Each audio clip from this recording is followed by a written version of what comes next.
The CIA is not what you think. It is not car chases and rooftop escapes. It is not a man in sunglasses whispering into a hidden microphone while a helicopter circles overhead. It is not always safe houses, dead drops, fake passports, or someone sliding a folder across a table in the rain. Most days, it is fluorescent light. It is passwords that expire too often. It is forms that need 3 signatures. It is meetings before meetings, and then another meeting to discuss whether the first meeting can be summarized in writing. It is a bureaucracy that happens to deal in secrets, and every rank changes who you are. At first, you are an analyst. You sit in a cubicle, surrounded by screens, coffee cups, and stacks of things you are not allowed to talk about. You read reports from places you have never been, written by people whose real names you do not know, about events that might matter or might not matter at all. Your job is not to be dramatic. Your job is to be right. So you read. You compare. You underline phrases that feel unusual. You notice that one source says a convoy moved north and another says it never left the city. You learn the shape of uncertainty. You learn that probably and possibly are not weak words. They are honest ones. You write assessments in plain language because someone important may only have 2 minutes to read them. Your words might reach the president. They might change a briefing. They might shape a decision that moves aircraft, freezes assets, saves lives, or ends them. Or they might be filed away and never read again.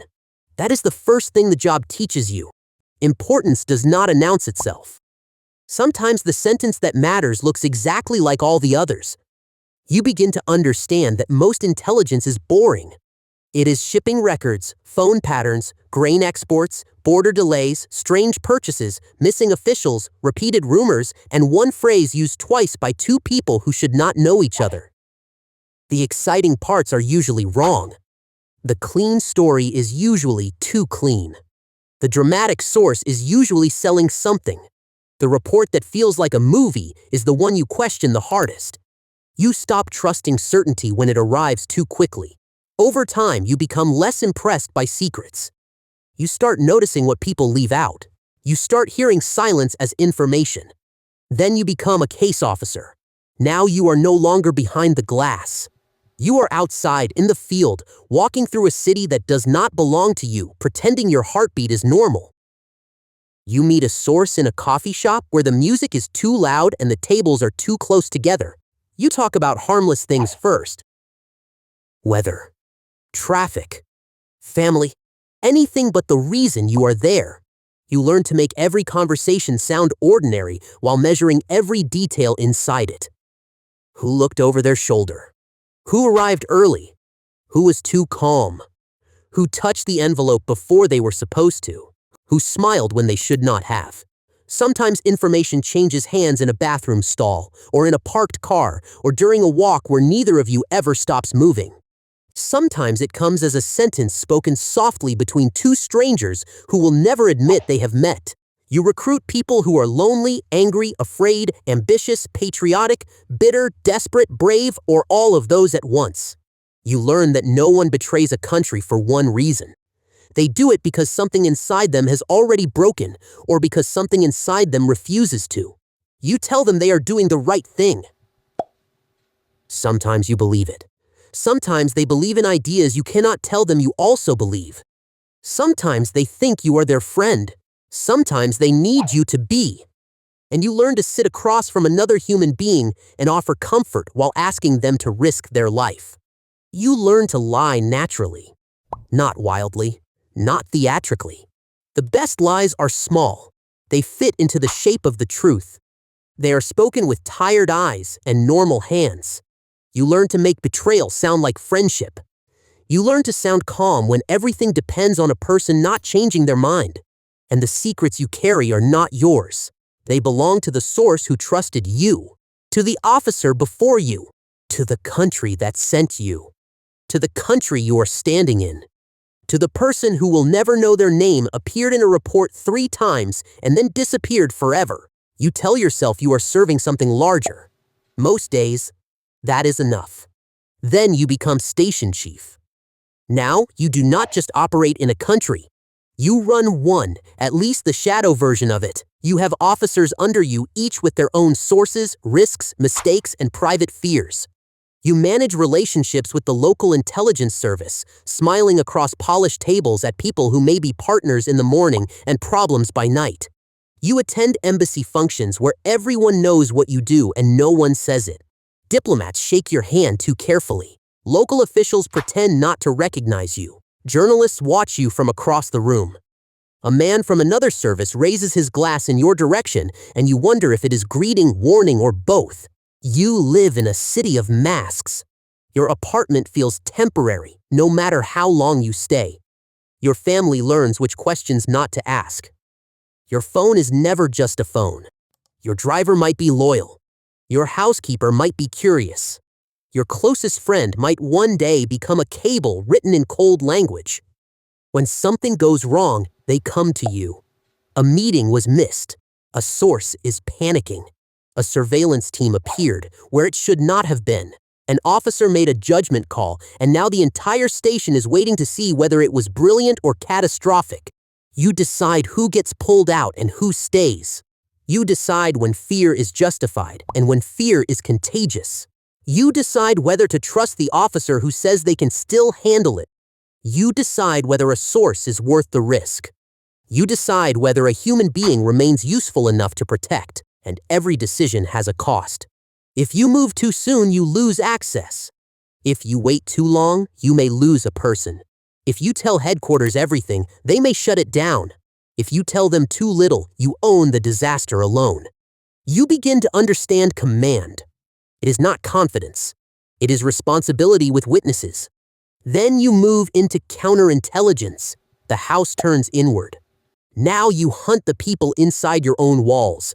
You investigate officers who might have been turned or compromised or careless enough to become dangerous. You read the travel records, the expense reports, the unexplained gaps, the odd friendships, the strange timing. You look for tiny inconsistencies that reveal a double life. A meeting that lasted too long.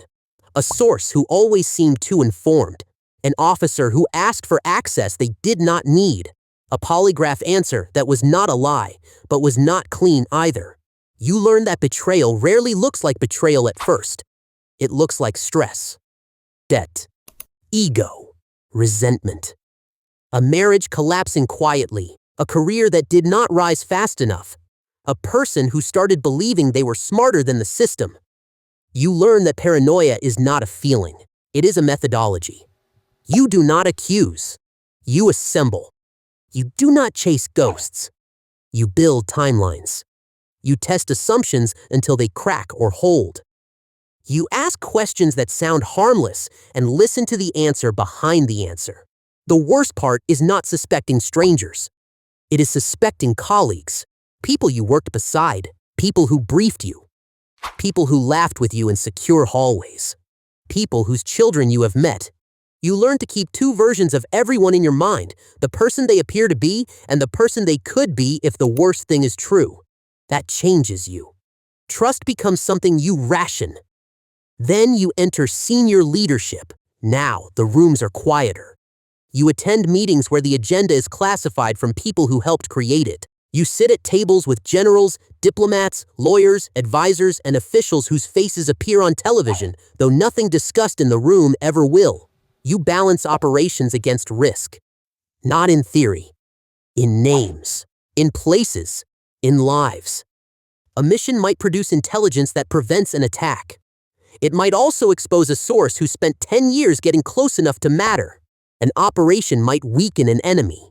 It might also spark a crisis no one can publicly explain. You approve things that will never be acknowledged. If they succeed, someone else may get credit. If they fail, someone else may deny they ever existed. You learn that public truth and classified truth do not always travel together.